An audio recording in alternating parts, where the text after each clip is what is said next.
Hello बच्चों, आज की क्लास में हम डिस्कस कर रहे हैं हमारा कोऑर्डिनेट ज्योमेट्री यानी निर्देशांक ज्यामिति से रिलेटेड एक इम्पॉर्टेंट क्वेश्चन।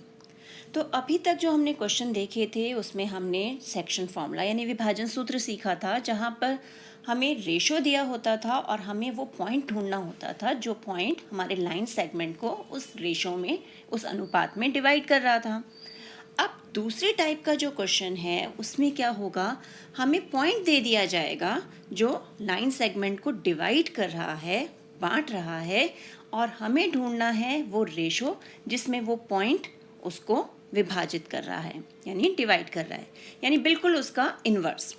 तो इसे कैसे सॉल्व करेंगे आज के वीडियो में हम यही देखेंगे। तो सबसे पहले आप, क्योंकि हमें रेशो निकालना है तो यानी हमें यूज़ तो सेक्शन फॉर्मूला ही करना होगा यानी विभाजन सूत्र। तो हमारा विभाजन सूत्र क्या है, x is equal to m1 x2 plus m2 x1 और divide by m1 plus m2।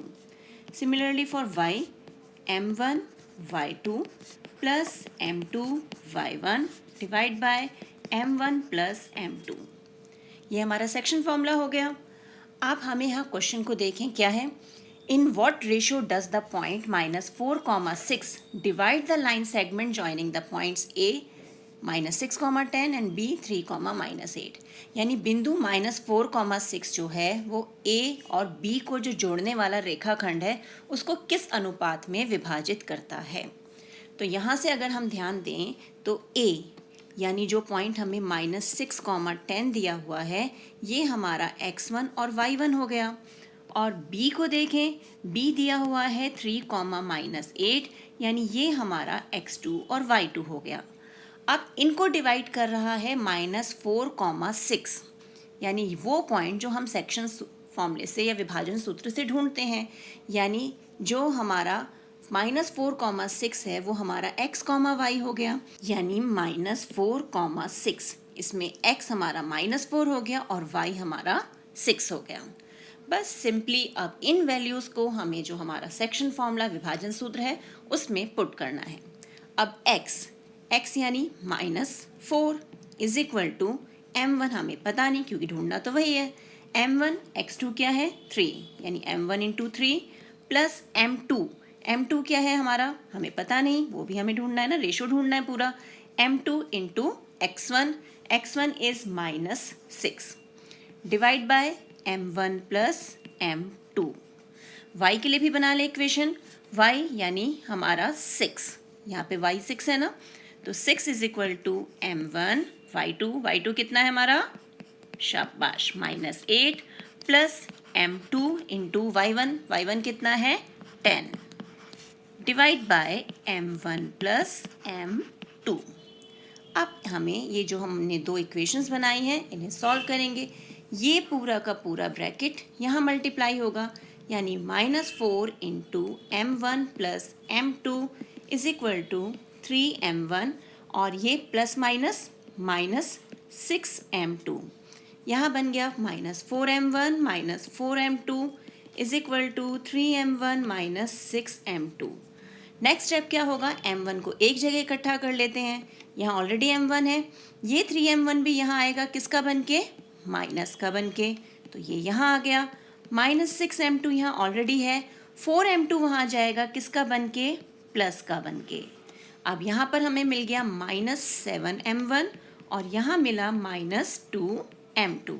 अब आगे हो गया माइनस माइनस कैंसिल, m1 यहाँ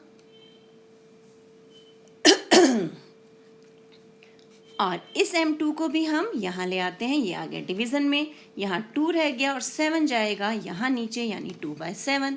तो simply m1 is 2, m2 is equal to 2 is to 7 मिल गया।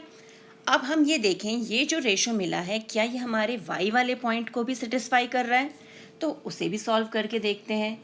यहाँ भी सिमिलरली ये ब्रैकेट जो है ये यहाँ पर मल्टीप्लाई होगा, यानी 6 into m1 plus m2 is equal to -8m1 plus 10m2। अब ये बन गया 6m1 6m2 -8m1 plus 10 m2। फिर वही m1 को इकट्ठा कर लो, ये माइनस का 8m1 यहाँ पर आके प्लस का 8m1 बन गया, ये 10m2 और 6m2 वहाँ गया किसका बन के, शाबाश, माइनस का बन के। अब ये हो गया 14m1 और यहाँ मिला 4m2। फिर m2 को यहाँ ले आए, m1/m2 हो गया और ये हो गया 4/14 क्योंकि 14 नीचे चला गया। अब 2 2 ज़ा 4, 2 7 ज़ा 14, तो m1:2 m2 कितना आ गया हमारे पास, 2:7। दोनों ही केस में हमारे पास रेशो क्या आया है, सेम आया है। तो ये है वो अनुपात जिसमें जो हमें बिंदु दिया गया है वो दिए गए रेखाखंड को विभाजित करता है।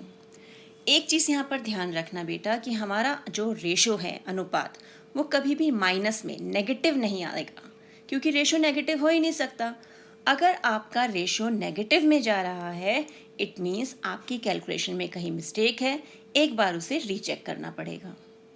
ठीक है, तो आप इसी टाइप के और क्वेश्चंस की प्रैक्टिस कीजिए। मिलते हैं एक और वीडियो में, तब तक keep practising and enjoy maths.